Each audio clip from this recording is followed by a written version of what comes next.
Last week, we talked a lot about the progressive era, some unequal opportunities for African Americans. Does anybody remember what we talked about last week about the progressive era? Dennis. That they were fighting for the rights of workers. Yes, they were fighting for the rights for workers. And what was that called? Who were the people that were fighting for the rights of workers? Briggs. Boycotting? Not boy. It was a strategy that they used. Shane. The progressive. No. Oh wait. It was a specific group. Shane. Pearl Cracker. No, not record. It was a specific group. Wait. Gage. It was night something. That's one of them. Night. Oh, nice old lady. Carrie. It has something about house. No. You want me to give you the answer? Yeah. Knights of Labor. AFL. It was a part. It was a part of it. Something about Labor what? Labor what? Labor unions. Labor unions. It was labor unions. Okay, so today we are going to talk about the fight for women's rights. Okay, the fight for women's rights. So I want you to think about a simple question that we used last week, and we're going to use it today. When does change become necessary? I need to move this out of the way. I'm sorry. When does change become necessary? So let's talk about changing roles for women. Now in the late 1800s, most married women were called homemakers. Now they weren't the ones that built the homes, brick by brick, but what they did was make sure everything was taken care for. The husband was taken care of, the children were taken care of, the house was taken care of. Basically, a mom nowadays. Kind of like, Home life. maybe like a stay-at-home mom type thing, but they were called homemakers. Now before, married women worked as maids, or they worked in factories, or they worked in mines, or they worked in workshops. But in 1900, about 4 million women started pursuing other jobs rather than farming or rather than being homemakers. Women started getting jobs between 1900 and 1925, like nurses, librarians, teachers, professors. Some were even doctors and lawyers. So things were changing for women. And the biggest thing is that both women and men had to work to survive. So at first, they were the homemakers. They would stay at home and take care of everything at the house. But as time progressed, so did women and their opportunities, being able to work. But they still didn't have the rights that they deserved. Here's a picture of women working in a workshop in the late 1800s. So you can see that they would go to these big cities, they were working workshops, because both men and women needed to work in order to survive, in order to make ends meet. All right? So now we go into women working for more rights. Now, also in the 1800s, you remember we talked about prohibition, right? Yes. What was prohibition? Anybody remember prohibition from the video that we watched? The gangsters? Yeah. Oh, the gangsters that got guns. The road gangsters. So it was the use of alcohol. They were limited the use of alcohol because it was illegal. And it was causing so many different things. And for women, it was causing a lot of problems at home. Or arguments, fights, things were happening because of alcohol. So women decided to join this movement called the temperance movement. Everybody say temperance movement. Now the temperance movement was a movement that called for people to stop drinking alcohol, to reduce the amount of alcohol that people drink. Most importantly, reduce those problems at home. They wanted those things to stop. So they joined the temperance movement. And by time, it did reduce those problems at the house with the reduction of alcohol. What's the house? At their house. I'm saying like their house. Like their home. At their home. Yes. They sleeping.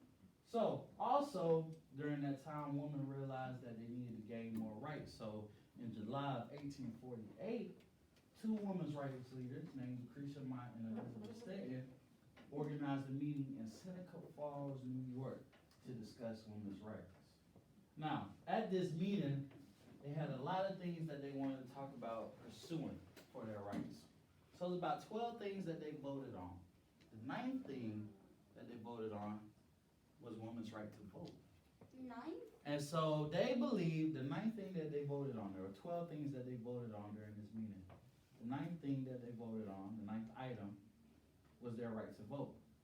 So the women decided this was something that they wanted to pursue. This is what started the suffrage movement. Everybody say suffrage movement. Suffrage is the right to vote. And the people that were working for the right to vote were called suffragists. Now, women working for their right to vote were called women suffragists. And so this started the suffrage movement, and it had many famous names. One is Susan B. Anthony, who was a true leader in the women's suffrage movement. So they would protest, and they would go to Congress and find out ways in which they had the right to vote. Nevada. I know that Susan B. Anthony didn't find it fair that they always had to wear dresses, they weren't allowed to have education, and that they weren't allowed to vote for different things. And do you think that's right? Absolutely not. So women were working towards their rights, and voting was the main one that they were working towards. Okay, so women's right to vote. In 1869, Susan B. Anthony and Elizabeth Stanton founded the National Women's Suffrage Association. So this group was designed to work on women's rights to vote. And so, like I told you before, they protested, they marched, they went to Congress, they had meetings, had legislation to work on getting their right to vote. So in the same year, Lucy Stone started the American Women's Suffrage Association. Stone wanted state governments to change so that each woman in each state could vote, but the nation, the United States of America as a whole, decided to let the states go ahead and control women voting. So they didn't put it in a national standpoint, they directed it state by state. So states had basically the right to choose if women can vote in their state or not.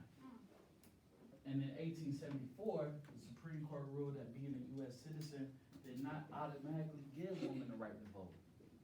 So it was a continuing battle. They would go to Congress, they would try to pass legislation, but some things never worked. Some things never worked, but they continued to fight. Because we know when change becomes necessary, what do we have to do? We had to fight for it. We have to fight for it, right?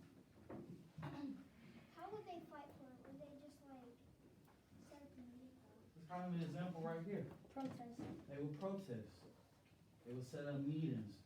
They would try to talk to the elected officials to see if they could get their right to vote. And they were persistent too. You know what persistent means? No. Wait, no, yeah, they were eager. Determined. Vote now or else. They were continuing, they were very eager, very determined. They did not stop. They kept going. And so if you hear, it's kind of like, if you hear something going on, like you just keep working at it, or if you hear like a little nag in your ear, a little mosquito in your ear, just talking and talking, that's how kind of the woman worked to the congressman.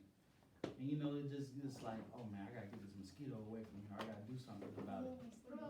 It's basically, they were on them 24/7, so they had to respond to them. They had to answer to the woman's call.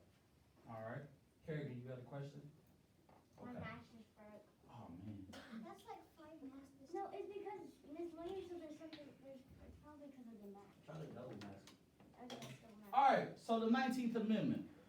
This was a big amendment. In 1914, the United States Congress failed again to pass the amendment. So they failed again. 1874 they failed it. 1914 they failed it. It looks like there was no point or no possibility that women were going to have the right to vote. But in 1917, a major event happened. What happened in 1917? World War I. And so the United States entered World War I, and women played a very important role in the war. They translated documents, they studied fingerprints, they designed camouflage, and they did so many other important tasks that if they didn't do those things, we probably wouldn't have won the war. So they did all the nitty-gritty work that the soldiers couldn't do because they were all fighting. But it played an essential role in us winning World War I. And so, in a woman's standpoint, women were like, if I can serve my country, if I can work for my country, if I can do everything to defend my country, why can I not have the simple right to vote? And so, in 1919, they went back again, and they used that claim, they used that argument, and they argued more about different things. And in 1919, they passed the 19th Amendment. The right of the citizens of the United States to vote should not be denied or abridged by the United States or by any state on account of sex. Now, male, female, whatever, you can vote. Your gender does not matter. You can vote. So, in 1919, they passed the 19th Amendment to say that men and women could vote in the United States of America. 1919. All right? I get it. 1919. So, what I want you to do is go back to your desk. Can you put our decials up? You can put your desk chairs back up. And what I want you to do is to just find maybe a scratch sheet of paper.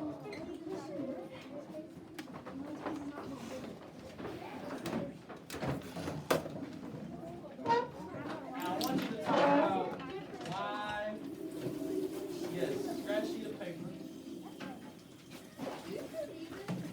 Don't print it up. Don't worry about that so yet. I want you to answer this question before we go out to recess.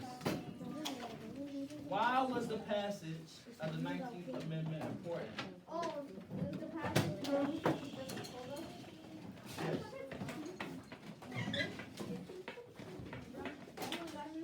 Here again, the band. Guys, you're still working. We're not going out to recess yet. I want you to answer this question on a scratch sheet of paper. Why was the passage of the 19th Amendment so important? What we just talked about. Okay? After you're done, after you have finished that,